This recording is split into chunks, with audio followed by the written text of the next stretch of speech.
मात्र 72,000 को नौकरी की कवायद हुई है और उसमें भी 50% के आसपास बाहर के लोग हैं। ये बात समझ से परे की बात है कि हमारे यहाँ बच्चों की संख्या बताया गया कि 1,20,000 को हम नौकरी दे रहे हैं और इंटरव्यू में शामिल होने की बात कर रहे हैं, लेकिन क्वालिफाई किए थे 1,10,000।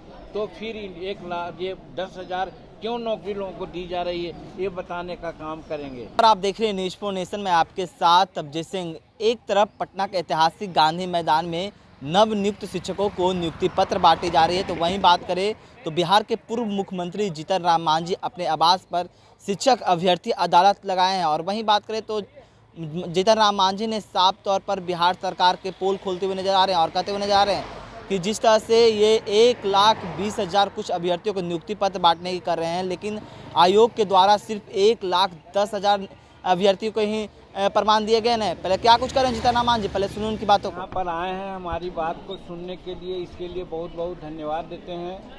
और धन्यवाद उन अभ्यर्थियों को भी देते हैं जो बिहार पब्लिक सर्विस में शिक्षक के लिए अभ्यर्थी थे और सफल हुए हैं या न सफल हुए हैं, उनको शिकायत है, उनकी शिकायत को अपना यहाँ हमको दर्ज करने के लिए आए हैं, उनको भी धन्यवाद देते हैं। धन्यवाद इसलिए विशेष देते हैं उनको कि बिहार सरकार ने स्पष्ट रूप में, बिहार पब्लिक सर्विस कमीशन ने भी वैसे लोगों को धमकाया है, धमकाने का काम किया है कि जो हिंदुस्तानी अवाम मोर्चा सेकुलर के अदालत में जाएंगे उनको हम भविष्य में परीक्षा से वंचित कर देंगे। ये अनडेमोक्रेटिक धमकी है, इसके लिए हम कंडेम करते हैं बिहार सरकार को भी और बिहार पब्लिक सर्विस कमीशन को भी। ये प्रमुख बातें हैं। इसके बाद हमारे पास दर्जनों साथी आए हैं जो अभ्यर्थी हैं, लेकिन उसमें देखा गया है कि प्रायः 4-5 प्रकार का प्रॉब्लम सब लोगों ने सुनाया है जो कॉमन है। यानी कि अगर 2 दर्जन आदमी आए हैं तो 2 दर्जन समस्या नहीं है, समस्या 10-5 ही है जो सबके साथ है। उसको हम पहले आपको सुनाना चाहते हैं। सबसे पहली बात ये कहना चाहते हैं कि आज 1,20,000 लोगों का ये प्रमाण पत्र बांटने जा रहे हैं और जैसा मालूम हुआ है बिहार पब्लिक सर्विस कमीशन ने 10,000 लोगों का नाम डिस्क्वालीफाई कर दिया था कि ये लोग क्वालिफाइड नहीं हैं और रिजल्ट होना चाहिए था 1,10,000, लेकिन 1,20,000 को कैसे दिया जा रहा है फिर नौकरी, जो हम पूछना चाहते हैं बिहार सरकार से और बिहार पब्लिक सर्विस कमीशन से। यानी 10,000 को बैक डोर से पैसा लेकर के ये लोग बहाल कर रहे हैं, भाई भतीजा बात करके बहाल कर रहे हैं, या फिर बाहरी लोगों को मौका देने के लिए वो 10,000 को एडजस्ट कर रहे हैं। तो ये मेरा चार्ज है जो हम लिख करके ऑलरेडी दिए हुए हैं अध्यक्ष को भी और माननीय मुख्यमंत्री को। तो इस पर भी आप लोग तवज्जो देंगे और ये बहुत बड़ा एक शिकायत हम लोग का है कि आखिर 10,000 हमारे उम्मीदवार को उन्होंने छांट दिया था, तो फिर 1,20,000 कैसे नियुक्तियां बांटी जा रही है। इसमें गड़बड़ है। इसमें लोग चाहते हैं कि मांगते हैं सबूत, तो इसका सबूत से बढ़कर के क्या हो सकता है, ये मैं पूछना चाहता हूँ सरकार से और जो हमसे मांगते हैं सबूत उनसे। और दूसरी बात कि आज बहुत ढोल बजाया जा रहा है, बहुत उत्साह मनाया जा रहा है कि 1,20,000 को हम लोग नियुक्ति पत्र बांटे हैं। आप लोगों को भी पता होगा कि जब एनडीए सरकार थी तो 3,70,000 लोगों को नौकरी दी थी, तो इतना ढोल नहीं बजा था। और जब 3,70,000 को नौकरी हम लोगों ने दिया था एनडीए की सरकार में, तो उसमें सभी बिहारी थे। और आज हम चार्ज करते हैं कि 1,20,000 जो बहाली ये लोग कर रहे हैं उसमें 48,000 वैसे लोग हैं जो ऑलरेडी नियोजित हैं, वो नियोजित शिक्षक हैं।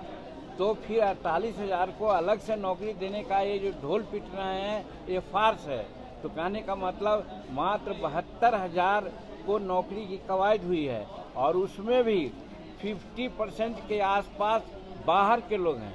तो कहने का मतलब ये बिहार के लोगों को वास्तविक 25,000 या 30,000 लोगों को ये नियोजन दे रहे हैं।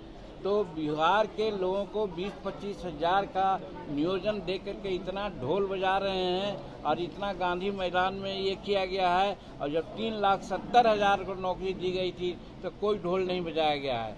हम कहना चाहते हैं कि एनडीए की सरकार, ये एनडीए के लोग बात करने में विश्वास नहीं करते, काम करने में विश्वास करते हैं, और काम करते हैं उसको बहुत प्रचार नहीं करते हैं। और ये लोग काम करते नहीं हैं लेकिन उसको प्रचारित करते हैं, ये हम चार्ज करते हैं इन लोगों को। और ये बात समझ से परे की बात है कि हमारे के यहाँ बच्चों की संख्या बताया गया कि 1,20,000 को हम नौकरी दे रहे हैं और इंटरव्यू में शामिल होने की बात कर रहे हैं, लेकिन क्वालिफाई किए थे 1,10,000। तो फिर 1,10,000 क्यों नौकरी लोगों को दी जा रही है, ये बताने का काम करेंगे। और टोटल हम लोगों को बताया गया है कि मुख्यमंत्री की घोषणा में 1,20,000 शिक्षकों को नियुक्ति पत्र दिए गए हैं, जबकि बिहार पब्लिक सर्विस कमीशन में 1,10,000 को आयोग करारी किया गया था, जो बताए हैं आपको। तो पुनः 10,000 अभ्यर्थी को कहां से जोड़ करके 1,20,336 लोगों को नौकरी दे रहे हैं। ये सब घोर अनियमितता है। तो इन सब अनियमितताओं को रेक्टिफाई करने के बाद ही, या फिर इन लोगों को पुनः, जिनको अब डिस्क्वालीफाई किए हैं या बहाल नहीं किए हैं, वैकेंसी हैं, तो नया सूची जारी करें ताकि सब लोगों का समायोजन हो सके, और तभी अच्छा होता कि वो नियुक्ति पत्र बांटते। ये हम आज के दरमियान में जन अदालत में लोगों ने हमसे कहा, उनका नाम हम नहीं बतावेंगे, हमारे पास प्रॉब्लम्स है, लेकिन जो हमारे लोगों को धमकाया गया है सरकार के तरफ से और कमीशन के तरफ से, ये अनडेमोक्रेटिक काम किया गया है, डिक्टेटरशिप की बात की गई है, ऐसा नहीं होना चाहिए था। ये सब मेरा चार्ज है और यही कारण था कि हमको जन अदालत लगाने की ज़रूरत हुई। हम धन्यवाद देते हैं जो अभ्यर्थी हिम्मत करके यहाँ पर आए हैं, और फिर आप लोगों को धन्यवाद देते हैं कि आप लोग भी हम लोगों की बात को सुन करके पब्लिक डोमेन में रखिएगा, ताकि हमारे सरकार और बिहार पब्लिक सर्विस कमीशन का असली चेहरा उजागर हो और हमारे लोग जाने। तो आपने सुना जीतन राम मांझी किस तरह से बिहार सरकार के पोल खोलते हुए नजर आ रहे हैं और कहते हुए नजर आ रहे हैं कि जो ये नियुक्ति बातें जा रही है, सरकार गलत डाटा दिखा रहे हैं कि हम इतने लोगों को नियुक्ति बांट रहे हैं। और वहीं बात करें तो उन्होंने साफ तौर पर ये भी कहा कि बाहर के अभ्यर्थियों को ये लोग नियुक्ति दे रहे हैं, पहले बिहार में जो रोजगार है बेरोजगार है उनको नहीं दे रहे हैं। और उन्होंने कहा कि जेन्युइन कैंडिडेट को भी लोग ये भर्ती नहीं दे रहे हैं। इस तमाम खबरों बने रहे न्यूज़ 15 के साथ।